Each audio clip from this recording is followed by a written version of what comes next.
Huwag nilang bilhin ang dignidad ng mga mahihirap. Hirap na nga. Ginagawa pa nilang muwang. Mga...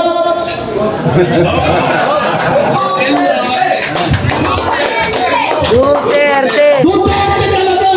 Maski ano mangyari. Tandaan ninyo, ang laban nyo ay laban ko at laban ng buong PDP laban.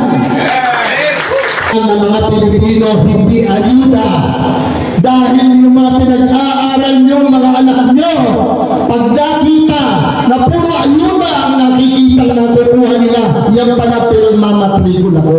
Hindi ko na kailangan mag-aral. Hihintayin ko na lang yung ayuda. Gusto niyo bang mangyari sa mga anak niyo? Gusto niyo bang mangyari sa mga anak niyo? Ako kahit kailan, hindi ko matatanggap yan. Kailangan po ng trabaho, kailangan magkaroon ng mga Pilipino. Yan po ang kailangan para lalo magsipag ang mga anak natin mag-aral.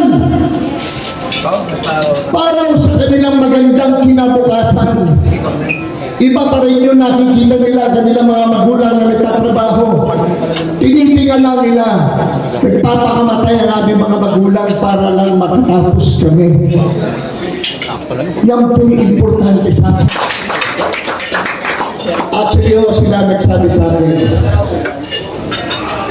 Philip, tumakbo ka, Senador, tulungan mo kami. Sabi nila sa akin, at kung manalo ka, huwag mo naman kami pabayaan kasi nakalimutan na kami. Yun ho ay suntok sa puso ko. Hindi ko kaya tanggapin yan. Ang mga senior citizens ay hindi pinababayaan. Dapat po lalong inaaruga ang mga yan. Alam ko, meron kayo mga senior citizens na inaalagaan sa inyong mga tahanan. Alam ko yan. Alam ko, iginagapan yung maihahon sa kahirapan ng inyong mga pamilya. Alam ko na nagdurugo din ang mga puso nyo. Alam namin lahat yan. Alam ng PDP laban yan. Ngayon po, ewan ko kung narinig nyo, sabi niya gagawin niyang 20 pesos ang isang kilong bigas. Meron na ho pa kayong nabiling 20 pesos na isang kilong bigas. Baka 20 pesos isang cup na kanin. Tatlong 20. 60 pesos. Ayan na. 20 pesos. Oh, hindi. 25 yan. Ano po ang gusto natin mangyari? Maynila. Alam nyo naman po siguro na madalas magkasunog sa Maynila. Alam nyo rin naman po siguro na kasama ko na may nasusunugan ay walang iba kundi si Mr. Malasaki, Senator Bongo. Gusto ko lamang pong ipalam sa inyo na itong team namin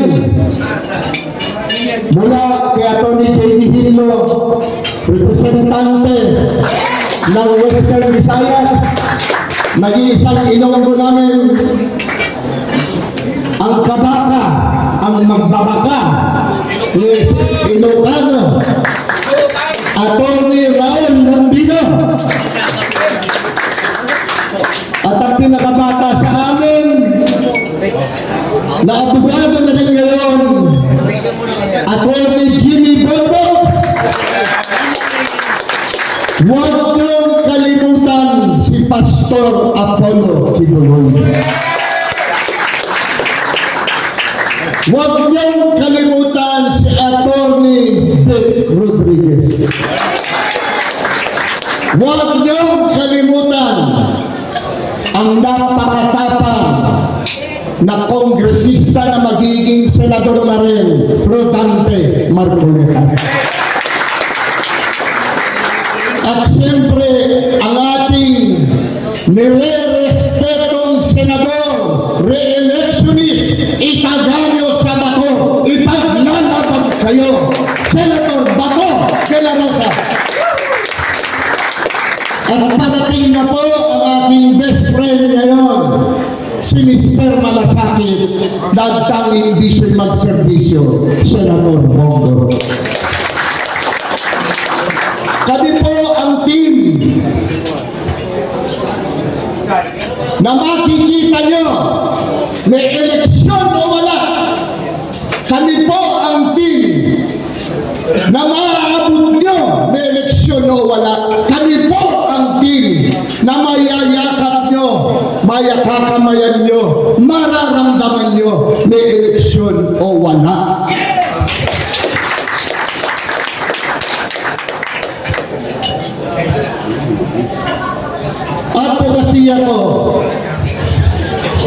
Advokasya din na magiging na Senador Bato de la Rosa, peace and order, kapayapaan para dito sa ating bansa. Gusto ko po ibalik yung naiwanang laban ng ating former President Rodrigo Roa Duterte. Labanan ng korupsyon, kriminalidad, at ang salot na droga. Hanggang may korupsyon, hindi mawawala ang criminality, hindi mawawala ang droga, lalong maghihirap ang mga Pilipino. Yan po ba gusto niyong magtuloy-tuloy? Tinatanong ko ang mga barangay chairman, barangay captain, yan po ba ang paghihirap ng mga Pilipino ay gusto niyong magtuloy-tuloy? O gusto niyong babayo? Ano po ang inyong nasa inyong mga puso? Kami po ang team suka PDP laban, pero kami po yung team na maaasahan nyo. Hindi ho yung pupulagin kayo sa ayuda. Ponyetang ayuda yan, ginagawang tamad na Pilipino. Walang tamad na Pilipino. Huwag nilang bilhin ang dignidad ng mga mahihirap. Hirap na nga, ginagawa pa nilang muwang mga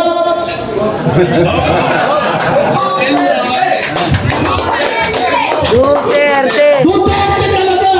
Maski ano mangyari, tandaan ninyo,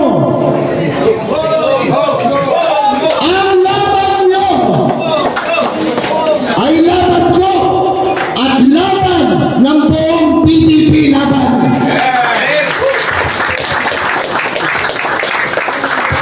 Kailangan ng mga Pilipino hindi ayuda, dahil yung mga pinag-aaral nyo, mga anak nyo, pag nakita na puro ayuda ang nakikita na kukuha nila, yan pala pinagmamatrikula ko. Hindi ko na kailangan mag-aral. Hihintayin ko na lang yung ayuda.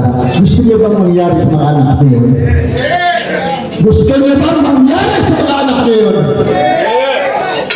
Ako kahit kailan, mga Pilipino, yan po ang kailangan para lalong magsipag ang mga anak natin mag-aral. Para sa kanilang magandang kinabukasan. Iba pa rin yun nakikita nila kanilang mga magulang na nagtatrabaho. Tinitingan lang nila. Nagpapakamatay ang aming mga magulang para lang makatapos kami. Yan po. Actually, sila nagsabi sa akin, Philip, tumakbo ka, Senador, tulungan mo kami.